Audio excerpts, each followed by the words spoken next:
temps en temps un ange descendait dans la piscine et remuait l'eau. Et quiconque descendait le premier dans la piscine après le mouvement de l'eau était guéri. De toute maladie qu'il avait.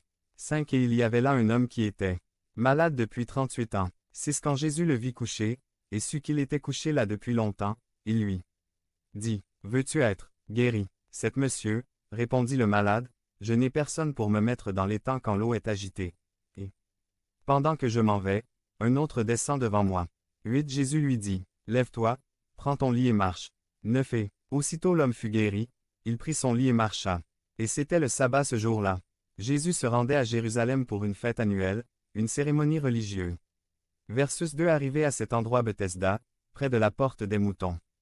Jérusalem ouest, il s'occupait des moutons, du marché, des saints, piscines olympiques, 2, porches, balcons, séances, refroidissement. Il y avait 5 portiques. Jésus est venu à cet endroit, contre 3 parmi les personnes présentes, malades. Il n'était pas là pour se rafraîchir, ni pour se baigner. Mais, ils attendaient le mouvement des eaux. Versus 4. Le vers n'apparaît pas dans les manuscrits avant le IVe siècle.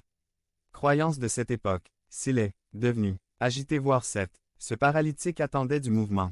Ils lui ont dit qu'il était malade depuis 38 ans. Il venait chaque jour chercher la guérison. Tu vois, c'est la question de Jésus. Tu vois, 7 à 9. Leçon, nous, de l'environnement, imaginez être là. Les paralytiques, c'est nous. Comment je ressemble aux paralytiques? Comment je m'identifie à lui? Il était malade depuis 38 ans.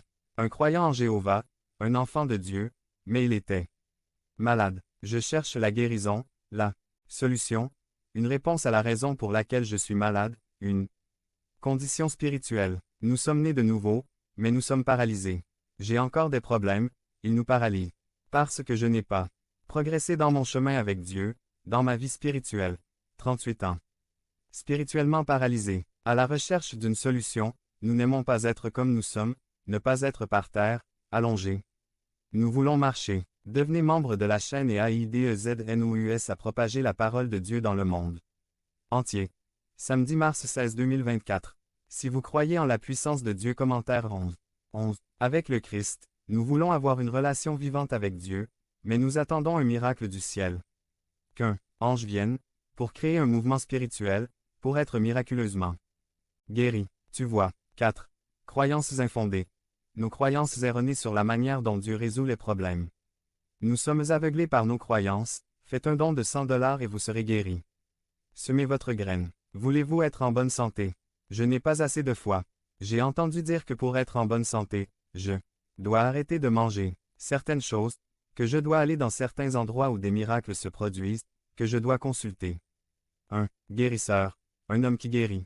Les pasteurs et les frères me disent seulement de lire la Bible et de prier et tout ira mieux pour moi. Les recettes de routine, on reste le même, plus frustré. Nous cherchons des recettes, des programmes, des solutions immédiates, nous avons besoin du Christ. Notre premier pas vers la guérison. Une rencontre avec le Christ, pas les formules religieuses qu'il nous a enseignées. On nous a enseigné que nous devons prier d'une certaine manière, payer une certaine pénitence, faire une certaine confession, pour recevoir la guérison. Et quand Dieu nous demande si nous voulons être en bonne santé, nous croyons que la guérison vient du fait de faire ces choses, alors nous disons, je n'ai personne pour me mettre dans l'étang. Ce n'était pas la question. La question ne m'est pas venue. Pourquoi ne vous êtes-vous pas impliqué? Pourquoi es-tu toujours malade? Voulez-vous être en bonne santé? Malheureusement, nous avons des excuses. Voulez-vous être en bonne santé? L'homme paralysé avait perdu sa détermination. C'était comme ça depuis longtemps. Il espérait un miracle surnaturel. Tout avait échoué. Ses espoirs étaient finis. C'est juste que vous ne savez pas à quel point c'est difficile, ma situation, ce dont j'ai besoin pour être en bonne santé, les choses que je dois réparer dans ma vie et qui sont brisées. Nous nous excusons auprès de Jésus. Jésus ne l'a pas grondé. Où est ta foi? Seul, levez-vous et marchez. L'impossible. Levez-vous et marchez. 38 ans et maintenant avec seulement sa parole. Le lit, allongé depuis son lit dans son état de paralysie. Pourquoi avait-il un lit? Un lit bébé, mère. Si je devais être sur un sol dur, j'avais besoin de quelque chose pour être plus à l'aise. Ce qui vous met à l'aise dans votre état de paralysie. Comme dans ma situation. Je veux guérir mais, en attendant je vais bien. Je veux guérir, mais en attendant, je vais continuer à regretter ma situation. Mon lit est ce sur quoi je m'allonge, ou Je me sens à l'aise dans mon péché, à l'aise et en même temps. M'éloignant de Dieu, je veux guérir, mais mon état de paralysie me réconforte.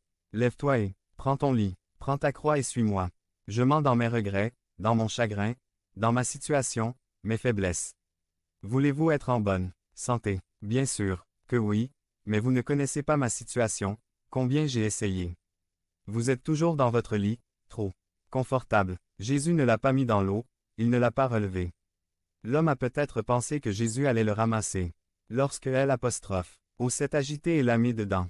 Devenez membre de la chaîne et AIDEZNOUS à propager la parole de Dieu dans le monde entier.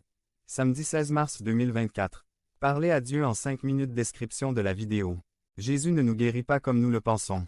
Nous pensons que Dieu doit le faire d'une certaine manière, mais Dieu a une manière différente de nous guérir. Nous voulons qu'il nous mette simplement dans les temps et reste en bonne santé et rien de plus. Jésus lui confie une tâche, lui dit de se lever, de marcher, de soulever son lit. Ne soyez pas habitués à être emmené et amené. Votre promenade ne peut pas dépendre de celui qui vous amène ou de celui qui vous porte. Il faut prendre la décision de marcher avec Dieu. Notre salut ne dépend pas des autres, il dépend de moi. Bien que l'Église soit le soutien spirituel dont nous avons besoin pour continuer sur le chemin, la décision de le faire m'appartient. Les jeunes viennent parce qu'ils sont amenés jusqu'à ce qu'ils apprennent à venir seuls, les enfants viennent parce que leurs parents les amènent, mais ils dépendent des adultes. Mais qu'en est-il d'un adulte? Oui, il y a des difficultés, des problèmes. Je comprends votre histoire et aujourd'hui je veux vous apporter la guérison. Vous êtes ici parce que vous cherchez la guérison et que le Christ vous l'offre. Levez-vous, prenez votre lit et marchez. Ne présentons pas de raison pour ne pas nous arrêter. Aujourd'hui est un nouveau jour. L'Église. Comment en sommes-nous avec